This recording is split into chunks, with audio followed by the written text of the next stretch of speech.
As you sit here today at 25 years old, how do you feel about your father?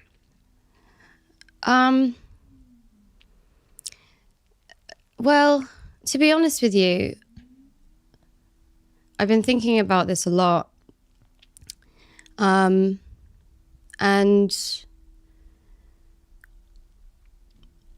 like I've been trying to do this thing where I stop taking things personally.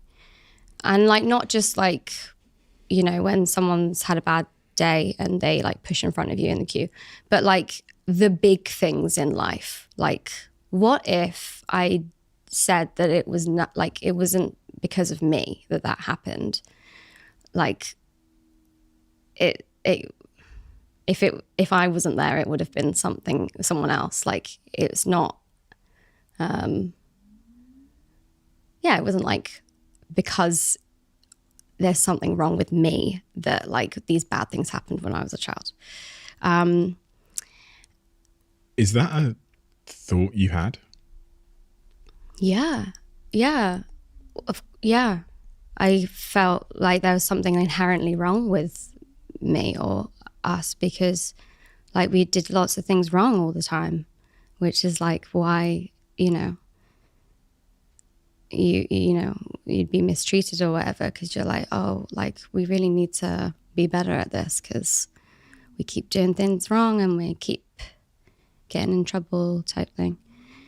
But then I was like, well, you know, like, and especially, well, because it was someone, you know, a parent, and I felt like, oh, they're supposed to like you. And so, you know, but then I was like, well, what if like there's just like no connection between like me being, you know, his daughter and like it could have been like literally anyone like experiencing that pain and it would like still be the same.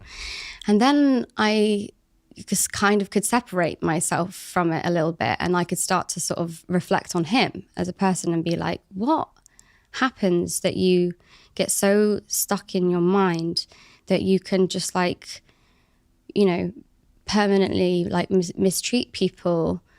You know, what? Children. Like your own children.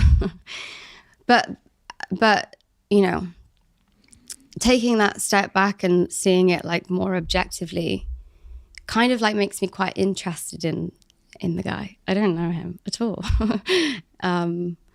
And I'm like, what happened to you when you were a kid? Like, who were your parents?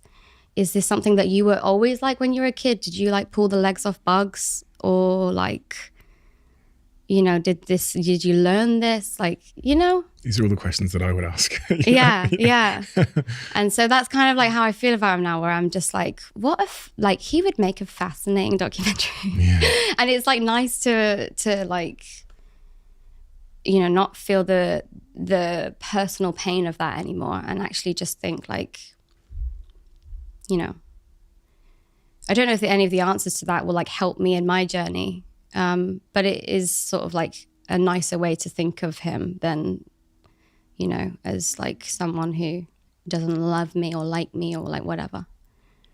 You know, you talked about that feeling that you were to blame for outcomes in your life that might, well, especially as it relates to your early years, that you weren't to blame for.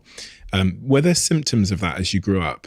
This kind of the feeling that, you know, when things happen, it was because you did something wrong or you were to blame for things. Did you feel that as an adult and in your teenage years at all? Yeah, definitely. I think that like I really wanted to control a lot of things that you just can't control because like if I don't, then if I'm not worrying or thinking about this or like wanting to control this, then like it's all going to fall down and like then I'll blame myself and it will be like a you know, something that I could have done better or should have done differently. I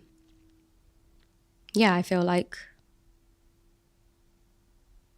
I guess it was more just like trying to control like the uncontrollable and that then leading to like another way that I could like beat myself down, you know?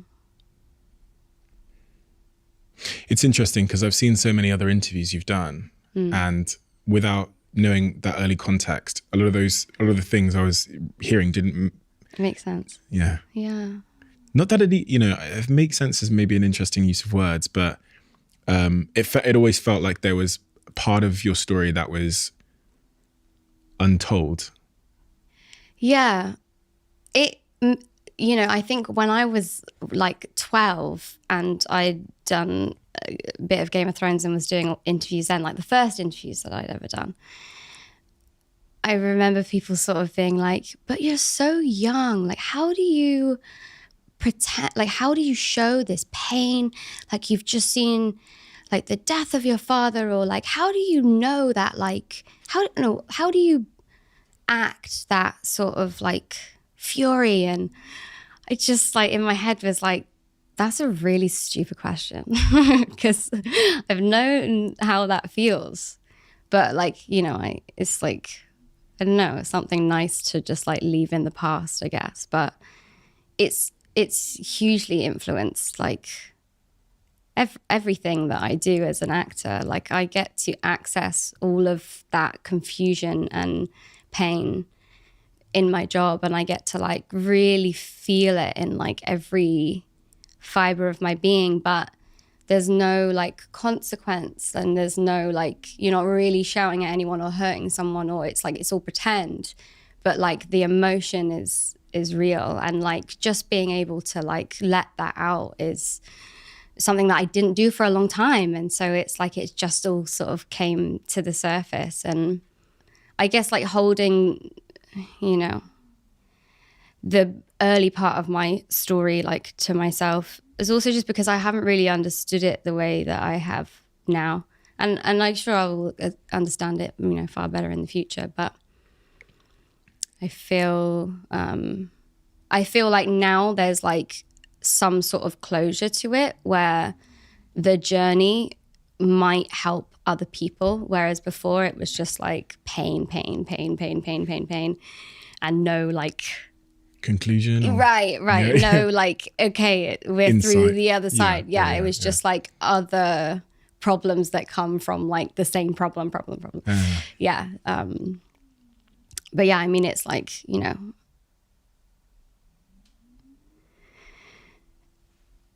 going into that audition to play Arya Stark, I was sort of surrounded by girls that like were joyous and like were free, and like they were kids who were happy and had whatever they had, and I thought, wow, I really here we go again, like gonna be a disappointment. But for that moment, actually that was what they needed. And so that was sort of like a moment in my life where I was like, maybe this thing isn't all bad. Maybe there can be something like beautiful that comes from, this part of myself that I find like unnatural, like, or like just different to other kids. Here we go again. I'm going to be a disappointment. Yeah. Yeah. What do you mean by that? So when you got the role, you presumed that you were going to let people down? Or? Yeah. No. I just like going into the room, I meant like, okay, oh no, I'm not going to be what they're looking for. But I did end up being what they were looking for. But like, I just... presumed the worst a little bit. Yeah, of course. Yeah. I don't know. Did you like always ever feel like disappointing to people? Yeah, of course. Yeah, of course. There's been moments in my life where I've definitely feel like I've let myself down and other people down, and it's not a good feeling to sit with. But I think I've tried to channel it into making myself. I actually went for an audition at 14 years old to do the Junior Apprentice. You know The Apprentice, the TV show? So they launched the Junior Apprentice, and I went for the first audition, got through to the final 20, and then I got, long story, but I got this email from the BBC saying that someone had leaked to the press that I was going on the show. So they said, this has jeopardized your chances of going on the show. And I don't come from a family where we had much. So going back to Plymouth and telling everyone, you know, like all my friends were like, oh, he's going to London, and going back and saying like, they've just called me and told me I'm not on the show, was devastating for a long time. Lots of tears. I felt like a disappointment at that phase of my life.